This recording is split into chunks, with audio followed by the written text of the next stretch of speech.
सबसे ज्यादा प्रसन्न मेरे शंकर हरतालिका तीज के दिन होते हैं, सबसे ज्यादा प्रसन्न। और माताओं से निवेदन रहा है, बार बार कहते हैं, आप अगर हरतालिका तीज का व्रत नहीं भी करते हो तो भी 5-6 वृक्ष की 7 वृक्ष की पत्तियों को तोड़कर हरतालिका तीज के दिन शंकर भगवान को समर्पित कर दो, शंकर जी उस व्रत को स्वीकार कर लेते हैं, इतने प्रसन्न हो जाते हैं मेरे दिल। शिव की प्रसन्नता है हरतालिका तीज का। सबसे सरल देव एक ही है, कौन से है? जम के बोलो जरा। देव अधिदेव महादेव, बहुत सरल। बाकी के देवता उनको तो चंदन लगाओ, उपटन लगाओ, कपड़े पहनाओ, आभूषण पहनाओ, ये धराओ वो धराओ, भोग लगाओ। इनके तो कुछ मत धराओ, 1 लोटा पानी 3 बार ताली, बम बम बोला, अपने घर जाओ। अच्छा, शिव जी के मंदिर में बैठने की भी जगह नहीं होती। राम जी के मंदिर में जाओ तो थोड़ा बैठ जाओ, भगवान विष्णु के मंदिर में जाओ तो बैठ जाओ, शंकर जी के मंदिर में बैठने की भी जगह नहीं होती, क्योंकि लोग पानी इतना ढोल के जाते, साड़ी भी बचा के चलना पड़ती है। तो शिव जी कहते हैं मेरे पास मत बैठो, मेरे पास बैठकर समय बर्बाद मत करो। मेरा ओघड़दानी, मेरा महादेव, देव अधिदेव महादेव कहते हैं, मैं जिसकी आराधना में लगा हूं, शंकर राम की आराधना करते हैं, राम शंकर की आराधना करते हैं। आपसे भी शिव जी कहते हैं आप भी उसकी आराधना में डूब जाओ, समय बर्बाद मत करो, ये समय बड़ा कीमती है, क्यों इसको छोड़ रहे हो, क्यों इसको बर्बाद करो। नारद जी पहुंचे भगवान विष्णु के यहाँ। भगवान विष्णु से देव ऋषि नारद ने जाकर कहा, श्रीमन नारायण। भगवान विष्णु ने एक बार भी नारद जी से नहीं कहा कि बैठो, क्योंकि शंकर जी ने बैठने का कहा था तो नहीं बैठे थे, तो भगवान विष्णु क्यों बोले कि बैठो। नारद जी ने जाते से ही कहा, प्रभु मैं नारद। भगवान कहते मैं जानता हूं, जिस कामदेव को भगवान ने नहीं जीता, देवाधिदेव महादेव ने नहीं जीता, उस कामदेव को देव ऋषि नारद ने जीता। आपको मालूम है, भगवान विष्णु की आंखों से जल बहने लगा, नारायण रोने लगे। नारायण को लगा कि ये तो डूबा, मुझे भी डुबा दिया, क्योंकि शास्त्र कहता है निंदा करने वाला और निंदा सुनने वाला, इन दोनों में महापापी कौन होता है? सुनने वाला। निंदा कर रहे थे नारद, सुन रहे थे भगवान विष्णु, तो महापापियों की गिनती में नारायण को भी आना पड़ा और रो पड़े। लक्ष्मी जी पास में खड़ी थी। माता लक्ष्मी ने पूछा, नाथ क्यों रो रहे हो? भगवान कह रहे हैं, इस देवऋषि नारद ने मुझे महापापियों की गिनती में खड़ा कर दिया। क्यों? निंदा करिए नारद जी ने भगवान शंकर की, सबकी निंदा करते चल जाता, पर देवाधिदेव महादेव की निंदा सहन नहीं होती। जिसने दुनिया को केवल दिया है, उससे लिया नहीं, तो उसकी निंदा कैसे सुन सकते? उसकी निंदा कैसे सुने? प्रभु तो रो क्यों रहे हो? भगवान ने कहा, देव ऋषि नारद ने निंदा करी। शंकर जी की निंदा करने वाला, भगवान की निंदा करने वाला पशु का मुख लगता है, और निंदा सुनने वाले को भी पशु का मुख लगता है। नारद जी ने तो अपनी गति बिगाड़ ली, ये नारद को तो बंदर का मुख लगेगा, पर मैंने निंदा सुनी है इसलिए मुझे घोड़े का मुख लगेगा। भगवान विष्णु का एक अवतार हुआ, हयग्रीव अवतार, जिसमें भगवान को घोड़े का मुख लगा कि नहीं लगा? घोड़े का मुख, मुझे घोड़े का मुख लगेगा, और वो देवऋषि नारद के कारण लग रहा है, ये देवऋषि नारद के चक्कर में लग रहा है, ये घोड़े का मुख। रो रहे हैं भगवान देवऋषि नारद से बोले, नारद जी आपने कामदेव को जीता मानते हैं, पर आपके ये शब्द नहीं निकलना थे कि आपने शंकर भगवान जिस कामदेव को नहीं जीते उसको हमने जीता है। आपने ये क्यों बोला? आपको ये नहीं बोलना था, आपने ये बोला, ये श्रेष्ठ नहीं। आप ये बोले हो, ये श्रेष्ठता नहीं। महाराज ये गलत आपने संबोधन कर दिया, ये संबोधन श्रेष्ठ नहीं महाराज। और जब सुना,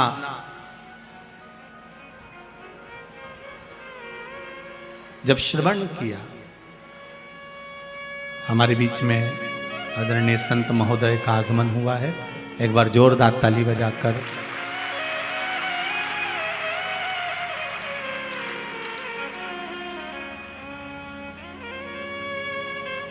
भगवान देवाधिदेव महादेव की कथा। शंभो शरणे पड़ी मांगू घड़ी दुख दया करी।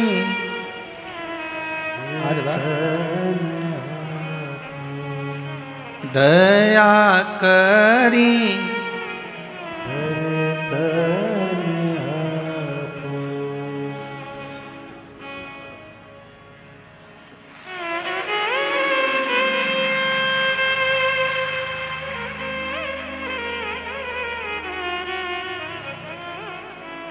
शंभो शरणे पड़े मांगू घड़ी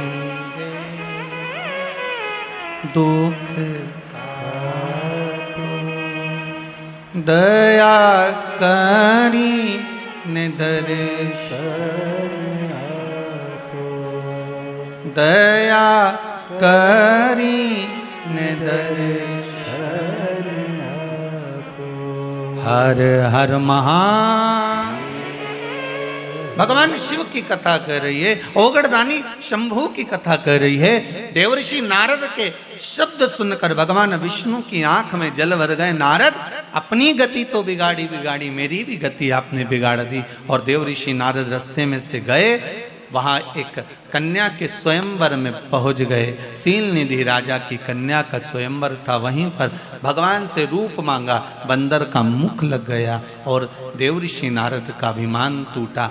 जाकर चंद्रभागा नदी के तट पर देवर्षि नारद ने तप साधना करी। कौन सी नदी पर पहुंचे? चंद्रभागा। पूरे भारत की भूमि पर केवल, पूरे भारत की भूमि पर एक मंदिर भगवान विष्णु का ऐसा है जहां भगवान नारायण के सिर पर शिवलिंग है। भगवान विष्णु के सिर पर शिवलिंग है, वो एक ही भूमि है, वो है पंढरपुर। चंद्रभागा नदी का तट, पंडरीनाथ जी का मंदिर, हरि विठ्ठल के मस्तक पर शिवलिंग विराजमान। जैसे शिवलिंग का पूजन करते हो, जलाधारी वगैरह सब है, ऐसी पंडरीनाथ हरि विठ्ठल के सिर पर शिवलिंग, जलाधारी सब विराजमान। पूरी भारत की भूमि पर एक ही मंदिर। चंद्रभागा के तट पर देवर्षि नारद ने तप करा। शंकर भगवान से विनती करी, भोलेनाथ आइए। तब बाबा विश्वनाथ, भगवान शंभू ने आकर दर्शन दिया, मांगो क्या चाहिए। भगवान नारायण भी सामने आकर खड़े हो गए, प्रभु आपको मेरे मंदिर में प्रवेश करना है। भगवान कहे, इतनी भीड़ कैसे आऊंगा। भगवान नारायण ने अपने मस्तक पर भगवान शंकर को विराजमान कर लिया। कितना प्रेम होगा देवताओं में, भगवान विष्णु, भगवान शंकर, भगवान ब्रह्मा में। पर हमने उनमें भेद कर दिया, ये राम वाला, वो कृष्ण वाला, वो जगदम्बा वाला, वो शिव वाला, हमने भेद कर दिया। पर भगवान में कभी भेद नहीं हुआ।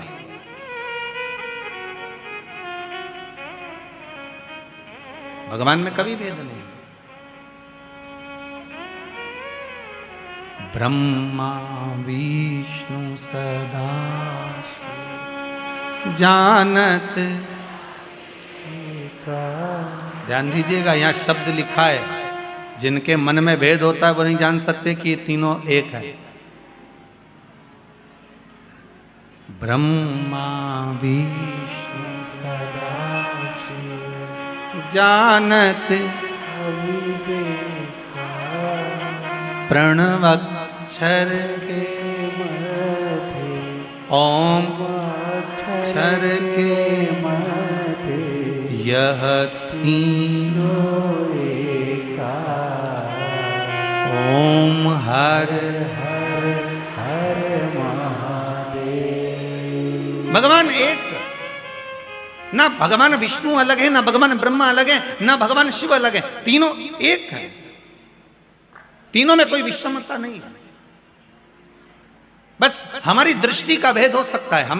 हम जैसा चश्मा लगाएंगे वैसा ही तो हमको दिखेगा। हम पहले भी आपको कहें काला चश्मा लगाओगे सब काला दिखेगा, लाल चश्मा लगाओगे सब लाल दिखेगा, पीला लगाओगे तो पीला दिखेगा।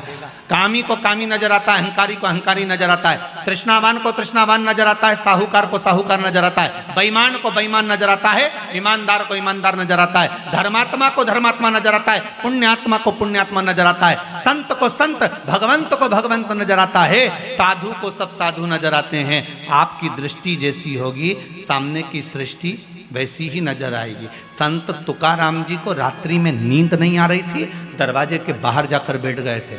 वहां से 4 चोर चोरी करने जा रहे थे। तुकाराम जी को लगा इतनी रात को ना जाने किसको कौन सा काम अड़ गया, चलो मैं इनकी हेल्प कर देता हूं। संत थे, सब संत नजर आ गए, साधु को सब साधु नजर आ गए। संत तुकाराम जी उनकी हेल्प करने के लिए, उनको सहयोग करने के लिए उनके पीछे जाने लगे। चोरों ने विचार करा तुकाराम आ रहा है, किसी को बता देगा। एक चोर ने कहा चिंता मत करो, अपनी टोली में शामिल कर लो। अपनी टोली में? हाँ। चारों ने कहा सुनो तुकाराम, हमारे साथ चल रहे हो, चलो, मना नहीं है, आधा आधा तुमको भी दे देंगे। तुकाराम जी को लगा कि इनका जो काम होगा आधा मुझे दे देंगे। अच्छा, हेल्प कर दूंगा, फ्री तो बैठा हूं रात को, करना क्या, आधी रात को फ्री तो हूं, चलो। तुकाराम जी जैसे ही गए तो चारों के चारों चोर एक सेठ जी के घर में घुसने लगे, प्रवेश करने लगे। तुकाराम जी बोले मैं चलूं काम करने के लिए। इतने में चोर बोले तुम नए नए हो, तुमको मालूम नहीं है, तुम यहाँ खड़े रहो, अभी आधे घंटे में हम बाहर आ रहे हैं, तुम्हारा हिस्सा तुमको देंगे। तुकाराम जी को लगा कि काम का हिस्सा है, मुझे देंगे। अब ये चोर तो अंदर गए, 1 घंटा हो गया निकल के नहीं आए, 2 घंटे हो गए नहीं आए। तुकाराम जी को लगा कि ये वही सेठ जी का घर है जहाँ रोज शिव महापुराण की कथा होती थी, ये वही सेठ जी का घर है जहाँ रोज रामायण गीता होती, भगवान का भजन होता। ये चारों की चारों तो भजन में बैठ गए और मुझे यहाँ छोड़ गए। मैं भी कितना पागल कि यहाँ खड़ा हूँ, अंदर जाता हूँ। और संत तुकाराम जी जैसे ही अंदर गए, अंदर जाकर उन्होंने जो भगवान का दर्शन करा, एक फोटो दिख गया उनको, फोटो में हरि विठ्ठल दिख गए। तुकाराम जी ने जेब में से करताल निकाली, निकालते से बजाने लगे विठ्ठल विठ्ठल विठ्ठल। जैसे ही करने लगे, चारों की चारों चोरों ने सोचा तुकाराम अंदर आ गया, चारों कोई पलंग के नीचे, कोई ऊपर छुप गए। इतने में सेठ जी के नेत्र खुल गए, सेठ जी बाहर आए, गुरुदेव आप आए हो। जिस गुरु को बुलाने के लिए मेरी जिंदगी लग गई, वो गुरु आज तक मेरे घर पर नहीं आया, आज आधी रात को मेरा गुरु मेरे दरवाजे पर आया। गुरुदेव आप आए हो, मैं अभी पानी लेकर आता हूं। और सेठ जी भागे पानी लेने के लिए। पानी लेने जैसे सेठ जी गए, वैसे ही वापिस लौट कर आ गए, पानी नहीं लाए। और लेने गए थे पानी, वापिस आए और आते से पूछा गुरुदेव आप तो कभी अकेले नहीं जाते थे, आज अकेले कैसे आ गए गुरुदेव। संत तुकाराम जी बोले कौन बोलता है अकेले आए, 2 पलंग के नीचे 2 ऊपर हैं, कहा किसने कि अकेले आए, 2 नीचे 2 ऊपर। चोरों ने सोचा ये तो जूते खिलवाएगा, अब तो निकलो बाहर। चारों बाहर निकल के तुकाराम जी के पास खड़े हो गए। सेठ जी गए जल लेने, पानी पिलाया, अंदर गए श्रीफल लाए 5 माला लाए, 5 स्वर्ण की मुद्रा लाए, 5 को दी, प्रणाम करा। प्रणाम कर कर तुकाराम जी से कहा गुरुदेव ऐसी कृपा और करना, आते रहना। तुकाराम जी बोले वो तो इनकी कृपा है जो हम यहाँ आ गए, नहीं तो हम कैसे आते। इतने में तुकाराम जी वापस बाहर निकलने लगे। सेठ जी ने चारों चोरों के चरण पकड़ लिए, भैया बड़ी करुणा करी आपने जो हमारे गुरुजी को लेकर आ गए। इतने में चोरों की आंखों से जल बह रहा था। बाहर निकलकर संत तुकाराम के चरण चोरों ने पकड़ लिए और कहा गुरुदेव जब जब पकड़ाते थे जूता खा कर आते थे, आज जिंदगी में पहली बार पकड़ाए, गले में माला पहनकर आए हैं, बड़ी कृपा है आपकी। इतने में तुकाराम जी ने कहा सुनो, संतों के पीछे चलोगे तो माला ही मिलेगी और कामियों के पीछे, चोरों के पीछे चढ़ोगे तो जूते की माला ही मिलेगी। ये संत साधु सन्यासी तपस्वी साधक उपासक भगवंत जितने हैं, इनके पीछे चलने पर, भजन में जाने पर, कीर्तन में जाने पर, नाम स्मरण करने पर, भगवान की भक्ति में डूबने पर जो मिलता है वो दुनिया में किसी को नहीं मिल सकता। वो सुख है, वो सुख है।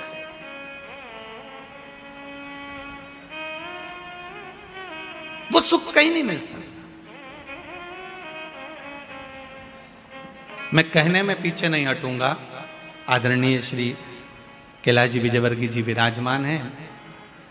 कहीं मेंदोला जी भी बैठे होंगे, श्री रमेश जी मेंदोला। कहने में पीछे नहीं हटूंगा, आपके क्षेत्र के जितनी भी विधानसभाएं होंगी इस इंदौर क्षेत्र के अंतर्गत,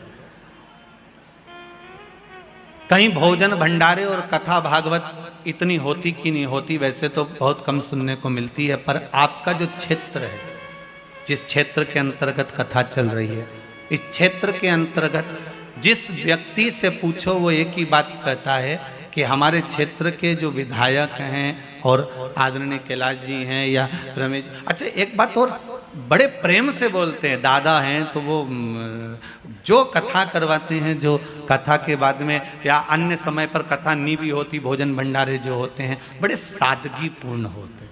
और उस सादगी पूर्ण भंडारे में एक भंडारे ने विश्व रिकॉर्ड तोड़ा है। हमें तो उस भंडारे में नहीं पहुंचा था, पर खबर पूरे भारत में है, वो है पितृ पर्वत पर श्री हनुमान जी के विराजमान होने का। उस भंडारे ने शायद विश्व रिकॉर्ड तोड़ दिया, सारे रिकॉर्ड तोड़ दिए। और एक ऐसा तीर्थ इंदौर नगर को दिया है, जीव रहे ना रहे, हम रहे ना रहे, परंतु वो तीर्थ अजर और अमर हो गया है। ऐसा तीर्थ आदरणीय श्री कैलाश जी विजयवर्गीय जी ने, मेंदोला जी ने और इनके साथ की जो टीम है उसने जो प्रदान करी है, उसके लिए बहुत बहुत साधुवाद है। वो बहुत बहुत अच्छी एक पहल और एक आनंद, बाबा की कृपा सुख देने के लिए। और हो संतों के पीछे चलना। तुकाराम जी की कथा कहती है, यहां भगवान विष्णु का चरित्र कह रहा है, देव ऋषि नारद का अभिमान तोड़ दिया गया। भगवान नारद जी का अहंकार था, अभिमान था, वो टूट गया। बानर का जो मुख लगा था वो छूट गया, भक्ति में लीन। शिव की भक्ति साधारण नहीं है। जितने जितने हमारे यहाँ पर जैसे कहते हैं ये ब्राह्मण है, ये माहेश्वरी है, ये अग्रवाल है, ये ताम्रकार है, ये स्वर्णकार है, ये चौरसिया है, ये वर्मा है, जैसे हमारे यहाँ कहते हैं ये सेन है, ये चर्मकार है, ये दर्जी समाज से है। हमारे यहाँ कहते हैं इन सब के जितने भी पुराने पुराने गुरु हुए हैं, उन गुरुओं को उठाकर देखना, जितने भी इनको वंश में रहे हैं वो सब शिव के उपासक रहे, शंकर के उपासक। शिव की आराधना के बिना कुछ मिला ही नहीं है। जितने मिले महाराज, भगवान राम जी के दो पुत्र लव और कुश, भगवान कुश की 34वीं पीढ़ी में, भगवान कुश की 34वीं पीढ़ी में श्री अग्रसेन महाराज का जन्म हुआ था, जिससे अग्रवाल समाज की वंश की उत्पत्ति माना गया। 34वीं पीढ़ी में। और श्री वल्लभ सेन जी जो श्री अग्रसेन जी महाराज के पिता हैं, वल्लभ सेन जी, उनकी जो धर्म पत्नी थी भगवती देवी जी, विदर्भ की थी। विदर्भ से दो माताएं हमारे यहाँ आई थी, एक सूर्यवंश में, एक चंद्रवंश में। सूर्यवंश में वल्लभ सेन जी की जो धर्म पत्नी है वो विदर्भ की है भगवती माता जी, और विदर्भ से ही श्री रुक्मणी माता जी जो भगवान कृष्ण की धर्म पत्नी है। ये दो विदर्भ से आई।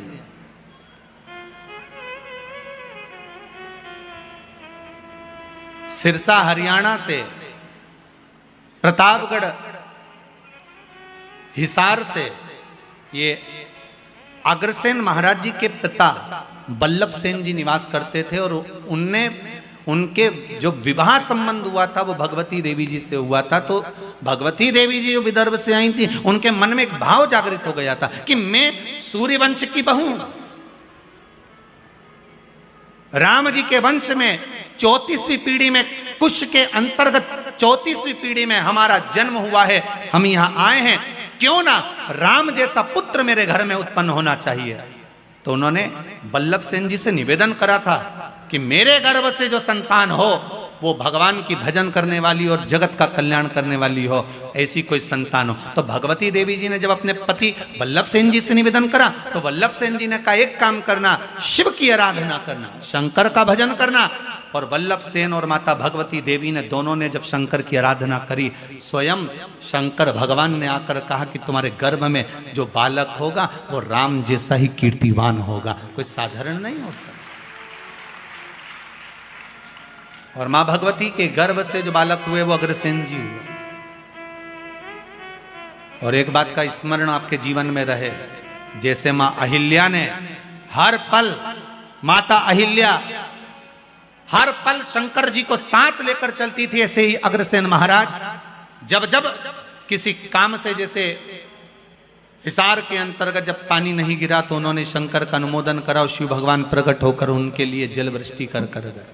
देखो हमारे यहाँ के जितने जितने पूर्व में चाहे राजा रहे, महाराजा रहे, संत रहे, साधु रहे, ये शिव के उपासक रहे। आपसे भी निवेदन है, संपूर्ण जितने भी लोग इस पावन कथा को सुन रहे हैं, एक बूंद भी अगर जल की शिव पर समर्पित होती है तो उसका फल आपके खाते में लिखा जाता है, अलग नहीं जाता। हाँ ये जरूर है, थोड़ा समय लगता है, दुख आया है, पूर्व के कर्म के अनुसार आया है, तो थोड़ा दुख काटने में समय तो लगता है। पर आप बाबा से रोज निवेदन करो ना, रोज भजो श्री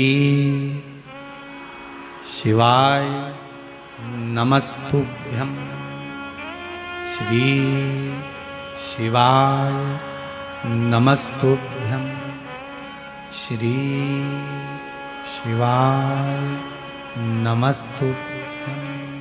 भगवान से रोज प्रार्थना करो। भोला सब दुख काटो, ओ भोला सब दुख काटो,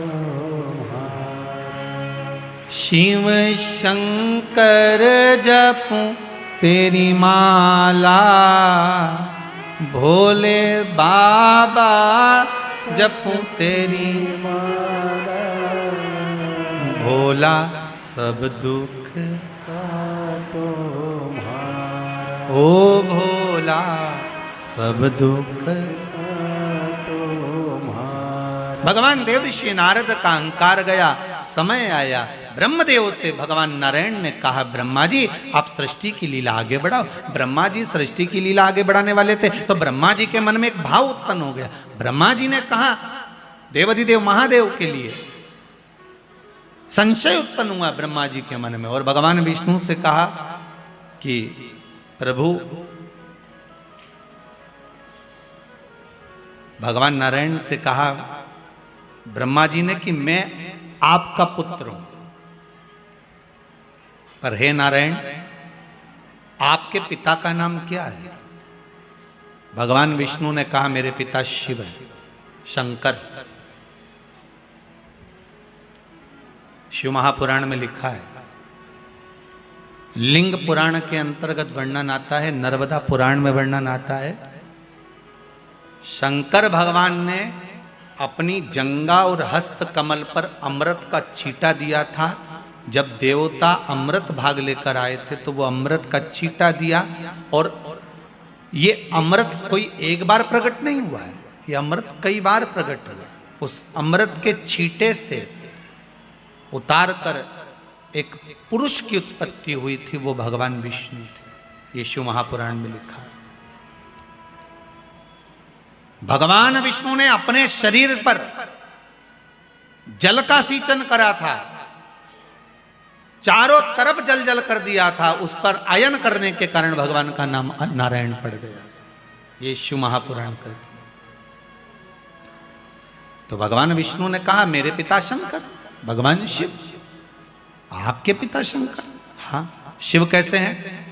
भगवान विष्णु ने कहा ये सामने पर्वत है, अपन इसको घुमाते हैं, प्रकट करते हैं शंकर भगवान को। दोनों ने मिलकर जो पर्वत को घुमाना प्रारंभ करा, उसमें से एक लिंगायत आकृति प्रकट हो गई। जैसे ही लिंगायत आकृति प्रकट हुई, भगवान शंकर के सामने, जैसे ही भगवान विष्णु के सामने लिंग प्रकट हुआ, लिंग प्रकट होते से ही भगवान शंकर ने कह दिया, नारायण मैं सामने प्रकट हो गया हूं, मांगो तुम्हें क्या चाहिए। भगवान विष्णु कहते हैं, मैंने मांगने के लिए आपको प्रकट नहीं करा, मैंने तो केवल आपको नमन करने के लिए ब्रह्मा जी को आपका स्वरूप दिखाना था कि मेरा पिता कैसा है, उसको बताना था, इसलिए प्रकट किया।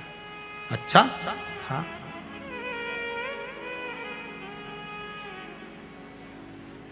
मैंने आपको इसलिए प्रकट किया। भगवान ब्रह्मा जी के मन में भाव उत्पन्न नहीं हुआ। भगवान ब्रह्मदेव ने कहा, अगर ये शंकर भगवान का जो शिवलिंग है, भगवान का जो स्वरूप है, इनके चरण कहां है, इनका सिर कहां है? जिस शिवलिंग पर आप पानी चढ़ाते हो उसका चरण कहां पर है? ढूंढा कभी आपने? जिस शिवलिंग पर आप जल चढ़ाते हो उसका सिर कहां पर है? ढूंढा कभी आपने? इस शिवलिंग का चरण कहां है, इस शिवलिंग का सिर कहां पर है, पता करो जरा। भगवान ब्रह्मा जी ने कहा, नारायण मुझे बताओ इनका सिर कहां है, इनका चरण कहां है, भगवान शंकर का स्वरूप कहां है? भगवान कहने लगे, विष्णु जी बोले, नारायण बोले, आप बताओ क्या करना है। भगवान ब्रह्मा जी ने कहा, एक काम करो, मैं जाता हूं शिवलिंग के सिर पर, आप जाइए शिवलिंग के चरण पर।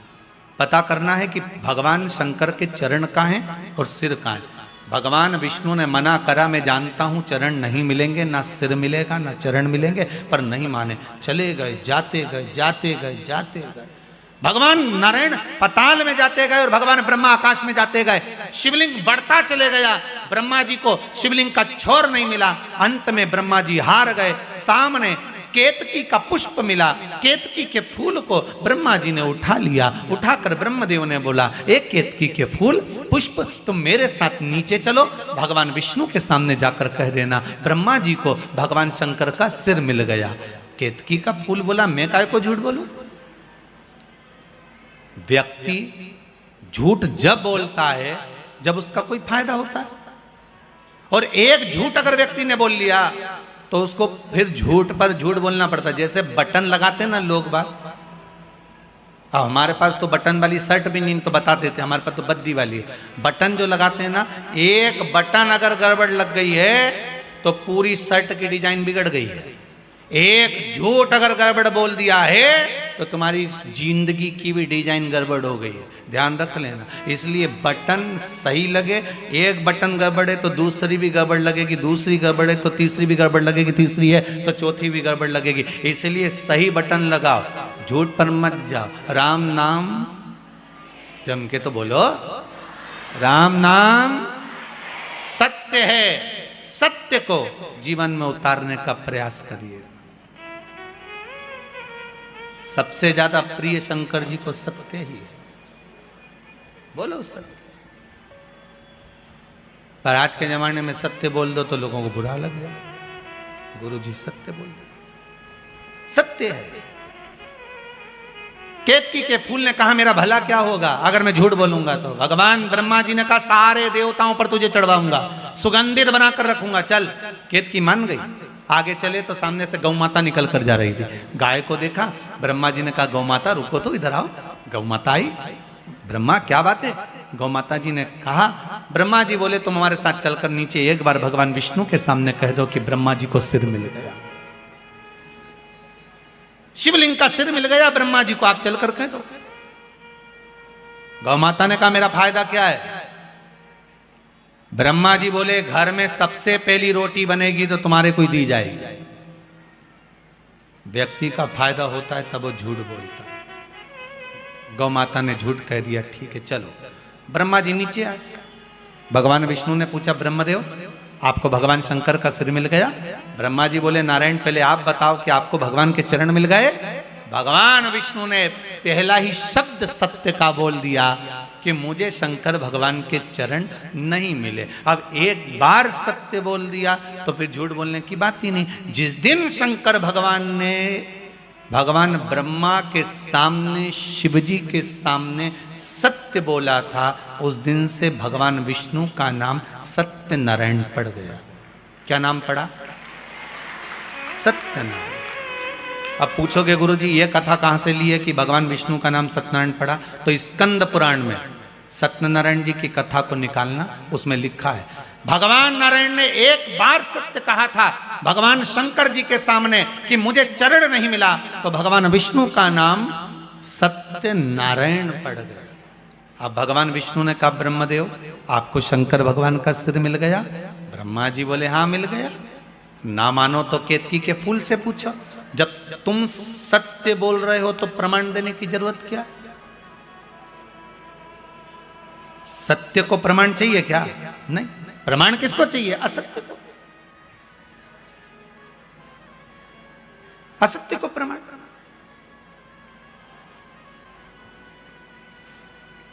सती माता ने झूठ बोल दिया था, एक झूठ माता सती ने शिव जी के सामने कर दिया था, मैंने कोई परीक्षा नहीं ली। शंकर जी जान गए ये परिवार तोड़ देगी। परिवार कब टूटता है? अच्छे अच्छे संबंध कब खत्म हो जाते हैं? व्यक्ति के सारे अच्छी मित्रता, संबंध, प्रेम कब खत्म हो जाता है? जब व्यक्ति झूठ बोल जाता है, असत्य बोल जाता है।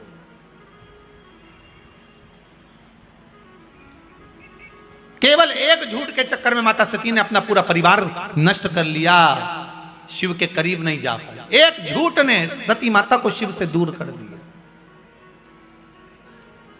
असत्य बोल। अब आज माता भगवान ब्रह्मा जी ने कहा मेरे को भगवान विष्णु का, भगवान शंकर का सिर मिला है।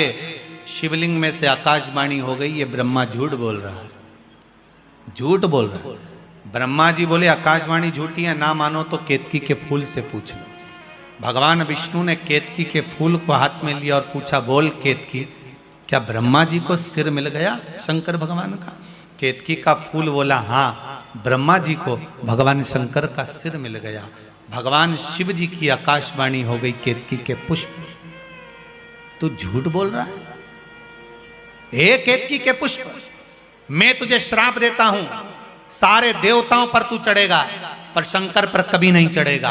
अगर एक केतकी का पुष्प शंकर पर चढ़ गया तो 1000 गौ हत्या के बराबर दोष लग जाता है महाराज। इसलिए केतकी का फूल सारे देवताओं पर चढ़ता है पर शंकर पर भूल से नहीं चढ़ता, कभी भी केतकी का पुष्प नहीं चढ़ेगा।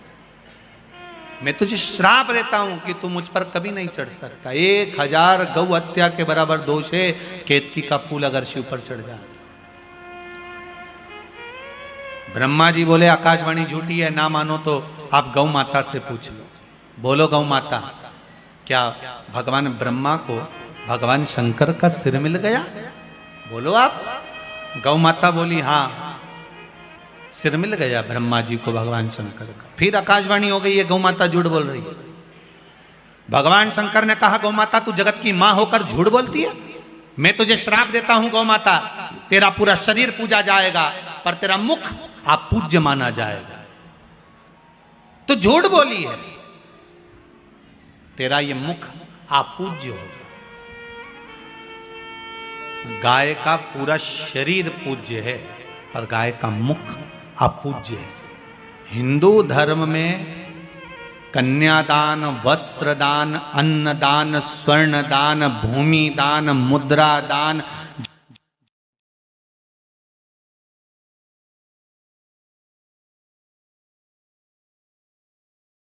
पकड़कर करना पड़ता है। गाय के आगे से कभी गौदान। मेरी प्रीत ना टूटेगी भोले बाबा से, मेरी प्रीत ना टूटेगी। जो गाय के पीछे से पूंछ पकड़कर करना पड़ता है। हिंदू धर्म में सारी परिक्रमा आगे से, पीपल की परिक्रमा आगे से, मंदिर की परिक्रमा आगे से, माता पिता की परिक्रमा आगे से, गुरुजन की परिक्रमा आगे से, तीर्थ की परिक्रमा आगे से। पर हिंदू धर्म में एक परिक्रमा ऐसी है जो पीछे से चालू होकर पीछे विराम होती है, वो गौ माता की परिक्रमा है। गाय की पूंछ से चालू होकर पूंछ पर विराम होती है, क्योंकि इसने झूठ बोल दिया। और केवल एक बार झूठ नहीं बोला है गौ माता ने, 2 बार बोला। राम जी जब बन गए फाल्गु नदी के तट पर भी गौ माता ने झूठ बोल दिया। सीता जी का श्राप लग गया, तुम झूठ बोल रहे। इसीलिए हमारे हिंदू धर्म में ऐसा नियम है, गौ माता के लिए अलग से पात्र रखा जाता है। पहले अगर आप लोग राजस्थान साइड में कभी गए होंगे, मारवाड़ में कभी गए होंगे, तो आप लोगों ने ध्यान दिया होगा, घर के बाहर पत्थर का इतना बड़ा कुंडा रखा रहता था। उस कुंडे में भोजन ले जाके डालते थे, गाय उसे खाती थी। घर के पात्र को झूठा नहीं करने देते थे, घर के पात्र को झूठा नहीं करने देते थे, क्योंकि वो पात्र अगर गौ माता झूठा कर देती थी, फिर उसमें गंगा जल भर कर रखो, 7 बार अग्नि में तपाओ, फिर 3 बार गंगा जल भर कर रखो, तब वो पात्र घर में कार्य लेते थे, पर भगवान की सेवा में नहीं जाता था, क्योंकि झूठ बोली है, झूठ बोला।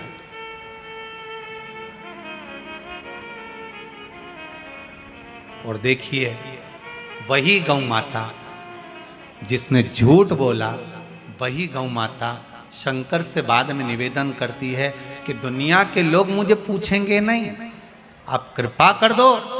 शंकर भगवान ने कहा तू क्यों चिंता करती है गौ माता, भले तू झूठ बोल ली, पर मैं शिव हूं, मेरे को लोग ओघड़ी कहते हैं, चिंता मत कर, मेरा एक जन्म तेरे गर्भ से होगा। गौ माता तेरे गर्भ से जन्म लूंगा, तू क्या चिंता करती है। और आप सबने कथा सुनी होगी, गाय गौ माता जब अपने पुत्र मनोरथ को दूध पिला रही थी, गाय जब अपने बेटे मनोरथ को दूध पिला रही थी, तो कामधेनु गाय जब दूध पिला रही अपने पुत्र मनोरथ को, तो वो दूध का फेन उड़ गया था, उड़कर वो शंकर भगवान के ऊपर चले गया। शिव जी के ऊपर जैसे गाय के दूध का फेन गया, झूठा फेन चले गया, जाते से ही शंकर भगवान उठकर खड़े हो गए। गौ माता को लगा कि भोलेनाथ मेरे पुत्र को मार देंगे। शंकर जी ने इशारा करा, गौ माता ने मुख को खोला और तेज श्वास ली, श्वास लेते से ही शंकर भगवान को गाय निगल गई। शिव जी गौ माता के पेट में जाकर बैठ गए। 7 रात्रि तक भगवान शंकर गौ माता के पेट में बैठे रहे। अब जरा ध्यान दीजिएगा, जिस गौ माता के पेट में शिव बैठे हैं, उस गौ माता के पेट में आप लोग जो भोजन पॉलीथीन में डालकर बाहर पटक देते हो, गाय वो खा जाती है, और वो पॉलीथीन गाय के पेट में जाती है, वो कैंसर बना देती है। जरा विचार करिए गौ माता को कितना कष्ट होता हो, कितना। तो 7 रात्रि तक भोलेनाथ माता गौ माता के उदर में बैठे रहे, पेट में बैठे रहे। जब गाय के पेट में मेरा भोलेनाथ बैठा रहा, हाहाकार मच गया, शिव कहां गए ढूंढने के लिए प्रयास करा गया। अथक प्रयास माता पार्वती जी ने करा, तब मालूम पड़ा कि गौ माता निगल गई शिव जी को। तब गौ माता से प्रार्थना करी गई, और गाय से प्रार्थना कर कर गौ माता के उदर से भगवान शंकर को प्रकट करा गया। गौ माता ने कहा मेरा पुत्र नंदी बनकर आप प्रकट हो, और शिव जी नंदी ध्वज बनकर प्रकट होते हैं, स्वयं नंदीश्वर बनकर। कोई साधारण है, गौ माता पूज्य बना दिया वापिस मेरे शिव, वापिस पूज्य बना दिया। शंकर है ही ऐसा, मेरा ओगड़दानी, मेरा शिव है ही ऐसा।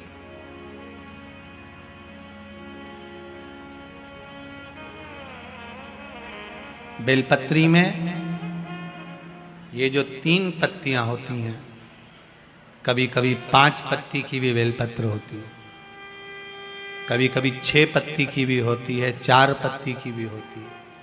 उस बेलपत्र का बड़ा महत्व होता है महाराज।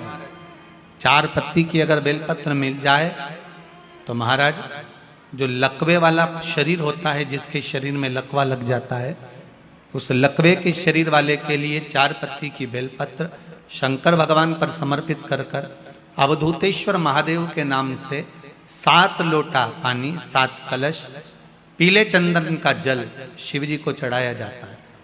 4 पत्ती की बेलपत्र को वापस उठा कर लाते हैं, उसको धोकर जो लकवे का शरीर वाला मरीज होता है, धीरे धीरे उसको चूर कर उस बेलपत्र को खिलाना प्रारंभ कर देते हैं। धीरे धीरे शरीर उसका काम करने लगता है। जिसको लकवा लगा हो वो प्रयोग कर सकता। इसी बेलपत्र की जो नीचे की 2 पत्तियां होती हैं, इन 2 पत्ती के लिए पहले भी वर्णन करा, इन पत्र में भी है। किसी माता को इंजेक्शन लगते थे, इंसुलिन लगता था, पर बेलपत्री के सेवन करने से उनको अब इंसुलिन की जरूरत नहीं है शुगर लेवल में। बेलपत्री की जो पत्ती होती है, नीचे की दोनों पत्तियां, इस पर केसर से आप चंदन का तिलक, केसर का तिलक लगा लें। और भगवान शंकर का जो शिव जी के 13 बच्चे हैं, शंकर जी के कितने बच्चे हैं? 13। उन 13 बच्चों में शंकर जी की 5 लड़कियों का नाम ले। जया, जम के बोलिए, जया, विषहरा, श्यामली बारी, दौतली और देव। ये शंकर जी की 5 लड़कियां।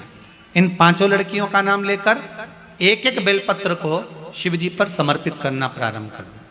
5 या 7 बेलपत्र ले लें, उसको समर्पित कर दें, उसको लेकर आए। जब बेलपत्र शुगर वाला व्यक्ति या बीपी वाला व्यक्ति या थायराइड वाला व्यक्ति खाए तो एक एक बेलपत्र सबसे पहले नीचे की पत्ती को तोड़ ले, जो नीचे की 2 पत्तियां, इसको तोड़कर खाना प्रारंभ करे। फिर आखिरी में ऊपर की पत्ती को खाए।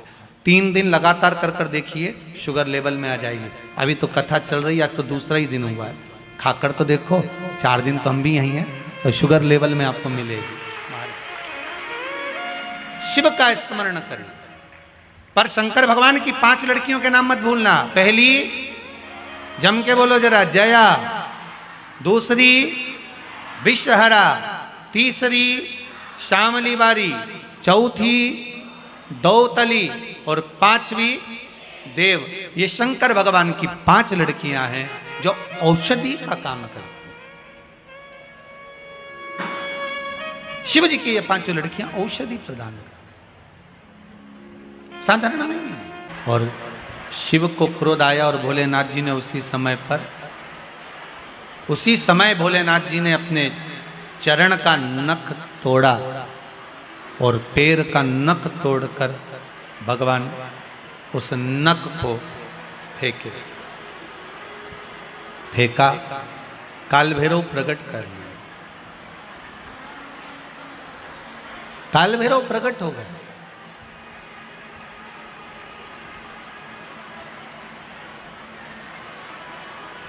जब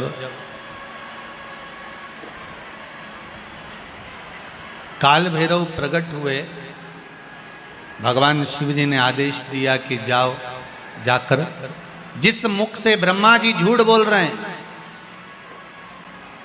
जिस मुख से ब्रह्मा झूठ बोल रहे हैं, ब्रह्मा जी का वो सिर काट दीजिए। फिर ध्यान देना, शंकर भगवान को प्रसन्न करने का सबसे सुंदर तरीका है 1 लोटा जल। पर 1 लोटा जल ना हो तो बेलपत्र, बेलपत्र ना हो तो 3 बार ताली, 3 बार ताली ना हो तो बम बम भोले, और ये भी ना हो